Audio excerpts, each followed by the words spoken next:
ಕುಟ್ಟಿ ದೌಲತ್ ರಾಮ್ ಹತ್ತ ಹೋದ ಕೂಡಲೇ ಬಸ್ ಬಾಗಿಲು ಬಳಿ ದೊಡ್ಡದೊಂದು ಅನಾಹುತ ಆಯಿತು. ರಾಯಚೂರು ಕಡೆಯ ಬೋಳಮ್ಮ ಒಂದು ಡ್ರೈವರ್ ಸೀಟಿನ ಹಿಂದುಗಡೆಯೇ ಕುಳಿತಿದ್ದಿದ್ದು ಮುಗ್ಗಲು ವಾಸನೆ ಒಡೆಯುತ್ತಿದ್ದ ತನ್ನ ಬಟ್ಟೆ ಗಂಟನ್ನ ಹೊತ್ತುಕೊಂಡು ದಡದಡ ಎಲ್ಲರನ್ನ ತಳ್ಳಿಕೊಂಡು ಮುನ್ನುಗ್ಗಿತು. ಅದೇನು ವಿಧವೆ ಎಂದು ತಲೆ ಬೋಳಿಸಿಕೊಂಡಿದ್ದಳೋ ಅಥವಾ ದೇವಸ್ಥಾನದಲ್ಲಿ ಮುಡಿ ಕೊಟ್ಟು ತಲೆ ನುಣ್ಣಗಾಗಿತ್ತೋ ಯಾರಿಗೆ ಗೊತ್ತು. ದೇವಪುರದಲ್ಲಿ ಆಕೆ ರಾಯಚೂರು ಬಸ್ಸು ಹಿಡಿಯಬೇಕಿತ್ತು. ಆದರೆ ಆಕೆ ದಡದಡ ನುಗ್ಗಿದ್ದು ರಾಯಚೂರು ಬಸ್ಸು ಹತ್ತಿಕೊಳ್ಳುವುದಕ್ಕಲ್ಲ, ಏಕೆಂದರೆ ರಾಯಚೂರು ಬಸ್ಸು ಇನ್ನೂ ಬಂದೇ ಇರಲಿಲ್ಲ. ಕುದ್ದೂಸ್ ಎಕ್ಸ್ಪ್ರೆಸ್ ಘಾಟಿ ಹತ್ತಲು ಪ್ರಾರಂಭಿಸಿದಾಗಲೇ 4 ಅಡಿ ದೂರದಲ್ಲಿ ಏದುಸಿರು ಬಿಡುತ್ತಾ ಹೊಗೆ ಕಾರುತ್ತಿದ್ದ ಎಂಜಿನ್ನಿನ ಡೀಸೆಲ್ ವಾಸನೆಗೆ ಮುದುಕಿಯ ಹೊಟ್ಟೆ ತೊಳಸಲು ಶುರುವಾಯಿತು. ಕಂಡಕ್ಟರು ಕಿಟಕಿ ತೆಗೆದು ವಾಂತಿ ಮಾಡ್ರಿ ಎಂದು ಮನವಿ ಮಾಡಿದಾಗ ಆಕೆ ಹೊಟ್ಟೆಯೊಳಗೆ ಕಾರ ಕಡೆಯುವ ಸದ್ದು ಶುರುವಾಗಿತ್ತು. ಆದರೇನು ಮಾಡುವುದು? ಆ ಹೊಟ್ಟೆಯ ತಳಮಳ ವಾಂತಿಯಲ್ಲಿ ಪರ್ಯಾವಸನವಾಗುತ್ತೋ ಬೇದಿಯಲ್ಲಿ ಪರ್ಯಾವಸನವಾಗುತ್ತೋ ತಿಳಿಯದ ಆ ಮುದುಕಿ ಪಿಳಿ ಕಣ್ಣು ಬಿಡುತ್ತಾ ಕುಳಿತಿತ್ತು. ರಾಯಚೂರಿಗೆ ತಲುಪುವವರೆಗೂ ಹಸಿವಾಗಬಾರದೆಂದು ಮುನ್ನೆಚ್ಚರಿಕೆ ಕ್ರಮವಾಗಿ ದೇವಸ್ಥಾನದ ಧರ್ಮಾರ್ಥವನ್ನ ತಾರಾಮಾರಿ ತಿಂದಿದ್ದು ಆ ಪರಮಾತ್ಮನಿಗೆ ಪ್ರೀತಿಯಾಗಲಿಲ್ಲ ಎನ್ನುವುದು ಘಾಟಿ ತಿರುಗಣೆಯಲ್ಲಿ ಪ್ರತಿ ಸಾರಿ ಬಸ್ ತಿರುಗಿದಾಗಲೂ ಆಕೆಗೆ ಅನುಭವಗಮ್ಯವಾಗತೊಡಗಿತ್ತು. ದೇವರೇ ಎಂದು ಭಗವಾನ್ ನಾಮ ಸ್ಮರಣೆ ಮಾಡುತ್ತಾ ದೇವಪುರದವರೆಗೂ ಹೇಗೋ ತಡೆದುಕೊಂಡಿದ್ದ ಆಕೆಯ ಸ್ಥಿತಿ ಬಸ್ ಸ್ಟ್ಯಾಂಡ್ ತಲುಪುವ ವೇಳೆಗೆ ಪರಾಕಾಷ್ಠೆ ಮುಟ್ಟಿತು.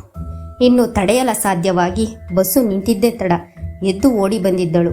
ಆದರೆ ಬಾಗಿಲಿಗೆ ಗಿಟ್ಟ ಹೊಡೆದಂಥ ಜನ ನಿಂತಿದ್ದನ್ನು, ಕಣ್ಣಿಗೆ ಕಾಣುವವರೆಗೂ ಬರಿಯ ತಲೆಗಳೇ ಕಾಣುತ್ತಿದ್ದುದನ್ನು ನೋಡಿ ಆಕೆಗೆ ಜಂಗಾಬಲವೇ ಉಡುಗಿ ಹೋಯಿತು.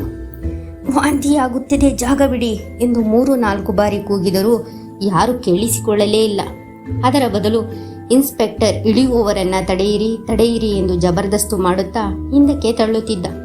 ಮುದುಕಿ ಹಾಗೂ ಮತ್ತೊಂದು ಸಾರಿ ಜಾಗ ಬಿಡುವಂತೆ ಕೇಳಿಕೊಂಡಿತು. ಅದನ್ನು ಏನೆಂದು ಸಹ ಗಮನಿಸದೆ ಇನ್ಸ್ಪೆಕ್ಟರ್ ತಾಳು ಎಂದು ಅಧಿಕಾರಿ ಶಾಹಿಯ ಮರ್ಜಿಯಲ್ಲಿ ತಲೆಯಾಡಿಸಿದ.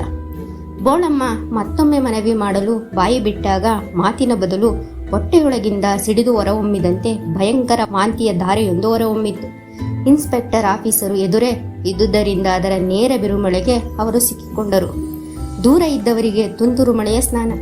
ಅರ್ಧ ಬಕೆಟ್ ದುರ್ಗಂಧ ಪೂರಿತ ವಾಂತಿ ಬೋಳಮ್ಮನ ಬಾಯಿಯಿಂದ ಆಸ್ಫೋಟಿಸಿದ ಕೂಡಲೇ ಅಯ್ಯಯ್ಯೋ ಕತ್ತಿದಾಳೆ ಕಣ್ರೋ ಎಂದು ಕೂಗಾಡುತ್ತಾ ನುಗ್ಗುತ್ತಿದ್ದವರೆಲ್ಲ ಹಿಂದಿರುಗಿ ಇಮ್ಮಡಿ ರಭಸದಲ್ಲಿ ಅಕ್ಕಪಕ್ಕದವರನ್ನೆಲ್ಲ ತಳ್ಳುತ್ತಾ ಬೀಳಿಸುತ್ತಾ ಡಿಕ್ಕಿ ಹೊಡೆಯುತ್ತಾ ಓಡಿದರು.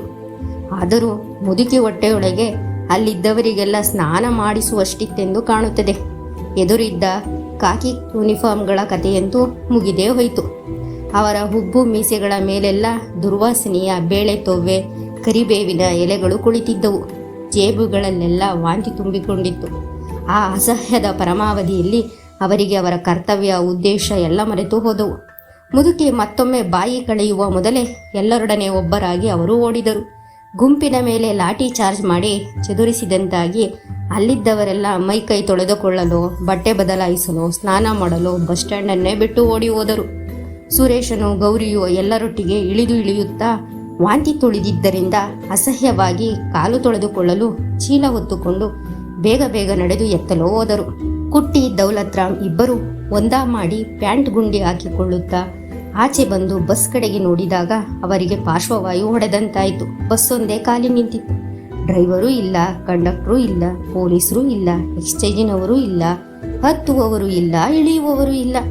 ಏಲಕ್ಕಿ ತುಂಬಿ ತಂದಿದ್ದ ಅಮೋಪಾಸಿನ ಹಳದಿ ಮೂಟೆಗಳು ಇಲ್ಲ.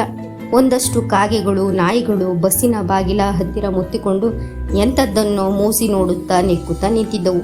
ಅವರಿಬ್ಬರಿಗೂ ಒಮ್ಮೆಲೆ ಕಣ್ಣು ಕತ್ತಲು ಬಂದಂತಾಯಿತು. ಪೊಲೀಸರ ಕೈಗೆ ಅಕಸ್ಮಾತ್ ಸಿಕ್ಕಿ ಬಿದ್ದಿದ್ದರೂ ಅವರಿಗೆ ಇಷ್ಟು ಆಘಾತವಾಗುತ್ತಿರಲಿಲ್ವೇನೋ.